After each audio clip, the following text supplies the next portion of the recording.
बच्चों हमने डिसाइड किया था कि जो हमारा 8.1 एक्सरसाइज का जो 6th और 10th क्वेश्चन है उसको हम स्पेशली अलग से समझेंगे। बहुत इंपॉर्टेंट क्वेश्चन है, very very important question. Shubham, 6th question में दिया क्या है वो समझते हैं। इसने कहा कि angle A and angle B acute angle है। क्या है? Acute angle. एक्यूट एंगल्स किसी एक ट्राइंगल के गिवन नहीं किया है। किसी एक ट्राइंगल के क्या नहीं किया है? गिवन नहीं किया। केवल ये कहा है एक्यूट एंगल्स हैं। तो एक केस, जो पहला केस जो जनरली बुक्स में भी और टीचर भी करवाते हैं, वो क्या है कि मैं मान लेता हूं कि कोस ए और is equal to cos B इसने कहा है। तो अगर मैं एक ट्राइंगल ले लूं जिसमें मैं एक्यूट एंगल, ये तो ये होगा, दूसरा कौन होगा? बी, और सी पे क्या होगा इस हिसाब से? हाइपोटेन्यूज। और कोस किसका रेशो होता है कैप्टन ने? बी अपॉन एच का। दोनों किसका रेशो लेंगे? बी अपॉन एच का। ए के हिसाब से बेस कौन होगा? उसके साइड वाला, मतलब कि ए सी। हाइपोटेन्यूज दोनों का कौन होगा? A B. बी के हिसाब से बेस कौन होगा? बी सी। हाइपोटेन्यूज कौन होगा? B C. A C. दोनों के डिवाइड में B cancel. A B A C is equal to B C. So angle A is equal to angle B opposite angle of opposite side angles of equal side. Equal sides. क्या captain समझ में आ गई बात?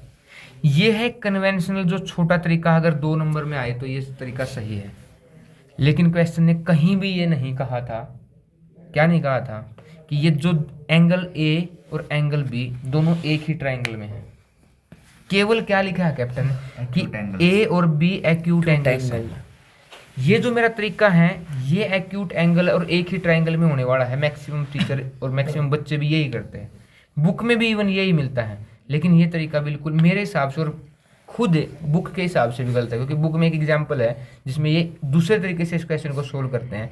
क्या कहते हैं कि जी अगर एंगल ए किसी ट्राइंगल का दिया है और बी किसी दूसरे ट्राइंगल का दिया है, तो एंगल ए ये दे दिया कैप्टन और बी ये दे दिया, तो इसके हिसाब से मैंने ए सी डी और बी के हिसाब से बी ई एफ ले लिया। क्या यहाँ तक क्लियर है? एग्जामिनर ने कहा है कि cos A is equal to cos B है, तो ए के हिसाब से बताओ कौन है? A C upon D A is equal to क्या? E B upon B F. मैं एक बात यूज करूंगा यहाँ पे, जो बात है अगर किसी 2 ट्राइंगल के सारी साइड का रेशो इक्वल आ जाए तो वो दोनों ट्राइंगल सिमिलर हो जाएंगे, और सिमिलर है तो उनके कोरस्पॉन्डिंग एंगल क्या होंगे? इक्वल। सिमिलर है तो कोरस्पॉन्डिंग एंगल क्या होंगे? इक्वल। अब इसको कैसे प्रूव करेंगे ये देखो। अगर मैं दोनों तरफ क्या कर दूं? स्क्वायर कर दूं। स्क्वायर बोथ साइड, या स्क्वेयरिंग बोथ साइड भी लिख लेते हैं इसको। तो क्या होगा? A C square upon D A square is equal to E B square upon B F का स्क्वायर। दूसरा step, subtract both side from 1 का मतलब एक से सब्ट्रैक्ट करेंगे, तो 1 minus A C square upon D A square is equal to 1 minus E B square B F square. क्या लेंगे कैप्टन ने? एलसीएम डी ए कितना आया? D A square minus A C square is equal to LCM कितना आया? B F square is equal to B F square minus E B square. अब एक बात बताओ, ये डी ए क्या था कैप्टन? डी ए था हाइपोटेन्यूज। ए सी क्या था? बेस। हाइपोटेन्यूज के स्क्वायर में से बेस का स्क्वायर माइनस करें, किसका स्क्वायर आएगा? परपेंडिकुलर का स्क्वायर। परपेंडिकुलर कौन है? डी सी का square upon D A square is equal to hypotenuse के स्क्वायर माइनस से बेस का स्क्वायर, क्या आएगा? परपेंडिकुलर। एफ ई बी ना, एक सेकंड, क्या होगा परपेंडिकुलर, हम देखा नहीं है, एक बार देख लेते हैं। परपेंडिकुलर कितना, एफ ई, और उसका सी डी था, दोनों कन्फर्म है। तो एफ ई का स्क्वायर अपॉन बी एफ का स्क्वायर।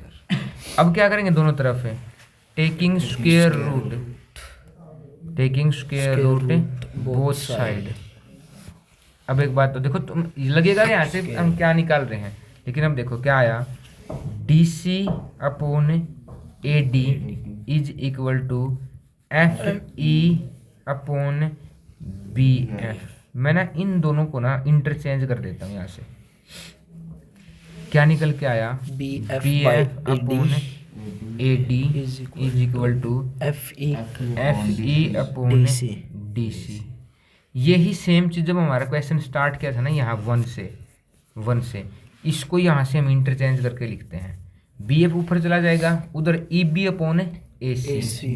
तो देखो इसी इक्वेशन को लिखो, B F upon A D is equal to क्या निकल के आया कैप्टन ने, अगर इंटरचेंज करेंगे तो ई बी अपॉन ए सी,